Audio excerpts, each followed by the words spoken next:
So it's going to be a higher start, but it's also going to be a little tentative with everything which is happening. I think we've got the first rates because the prices are changing and making up their mind, right? I mean, what's happening? So 23,420, about 1/3% higher, and I mean, kind of flattish to slightly up.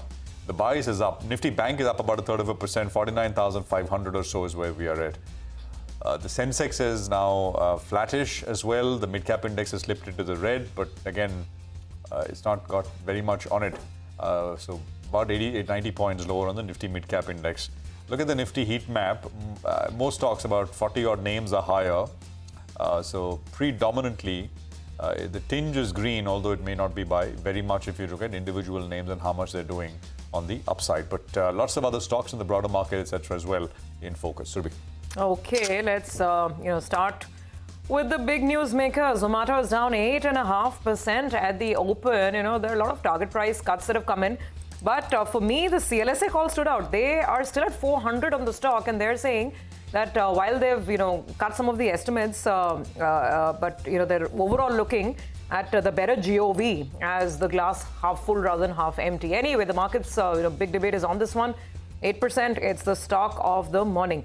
Let's move on and look at what's happening with the Nifty. The gain's about 45 odd points at this point in time. Apollo Hospitals, UltraTechCement, Kotak Mahindra, Cipla, Hindalco. So it's mixed across sectors.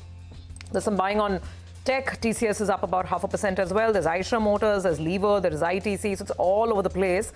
No real clear sectoral trends. But yes, overall technology stocks are doing quite okay this morning. Infosys, HCL Tech, Tech Mahindra. There's a tinge of green on most of them. On the downside, Trent losing about 1%. There's ONGC, which is down about 0.7%. NTPC is lower. Kotak Mahindra Bank, after yesterday's blockbuster, is cooling off just a little bit, just 0.5% lower on Kotak.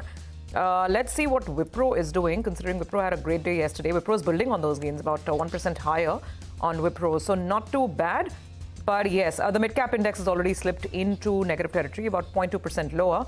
And the headline of the morning is Zomato and even Dixon. Nigel, look at this one. 7.5% gone from Dixon, though the numbers like Sudarshan saying up, 100% growth. Well, on Dixon, I think one of the brokerages had made this very, very pertinent point. Jeffries, I think, that Dixon is a non-branded B2B EMS player. They have 85% of their sales as OEM with lower margins. Even so, it trades at a higher multiple than some of the B2C companies. So because of the valuation aspect, I think that's the reason why the stock has pulled back today, because the valuations now of Dixon are more than some of the clientele. So that's the reason why, in fact, that's when we'll discuss that in greater detail. The stock of the morning from the real estate pack is Sunteck Realty. Take a look at that stock. It's flying away. It's up close to around 10%. If I'm not mistaken, this has been a relative underperformer actually from the real estate basket. But this morning, it's a stock of the morning. So big move is what we're seeing on that particular name.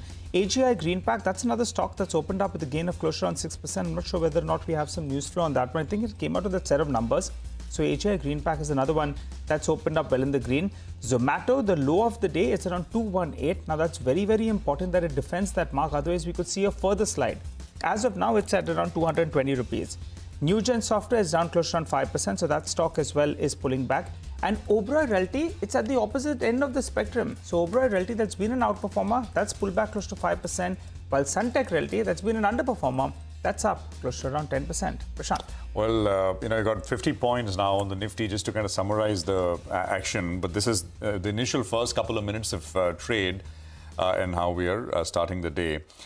So biggest volume-led gainers are Lakshmi Dental. I think 5%. It's number one in terms of volumes. I think listed yesterday, and 577. Yeah, there you go. 1 million plus shares on it, and 5% higher. KRN. I think this is also recent listing. KRN Energy, the heat exchanger company. I think 7.5% higher. 890 on that one. So it's got very large volumes. Apollo Hospitals is up 2%. I think we mentioned Sunteck. APL Apollo reported numbers yesterday. Stock's up 3%. It's got very large volumes. Ola Electric is coming up with a 3% pop. 79 on decent sized volumes. HPCL is up 2%. So maybe look at IOC and BP as well. Lower oil possibility ahead. Reddington is up 2.5% odd. NetWeb is up 2%. NetWeb sold off 5% yesterday after results. I mean, that's it. That's the big volume-led list so far. At least Zomato and Dixon are the two big casualties. Both are down 2%. 7%, beg your pardon. 7.25% on Zomato and about 8% on Dixon right now. Kalyan Jewellers, which after about 10 days of losses saw about a 6-7% pop, is back down about 2%. There is Paytm, which is down 2%. And look at something like a MCX. MCX is starting 4% in the red at about 5,800. Najib? Well, just 2 points, Prashant. One is on Kalyan. You know, they put out a release yesterday. The promoter entity had some pledge on the shares that they held. They've increased the pledge out there. So that's what's causing some nervousness. So that's point number one. The other stock I'm looking at is Welspun Corp. You know, it's close to a 52-week high. And we've been making this point. We had the management a couple of times as well. Trump is talking about drill, baby, drill. Yeah. And in fact, if he's going to drill more, then he'll require pipes to transport it. And this is one of the companies that could be a potential beneficiary because they have their facility in the United States. So it seems, otherwise you'd normally see a bit of a pullback on some of these stocks when the markets are weak. But given the mid-cap index has pulled back and this is closer to around 52-week high, this could be one of the potential beneficiaries if Trump does what he says, that is drill more and make US more self-sufficient with regard to oil and gas. All right.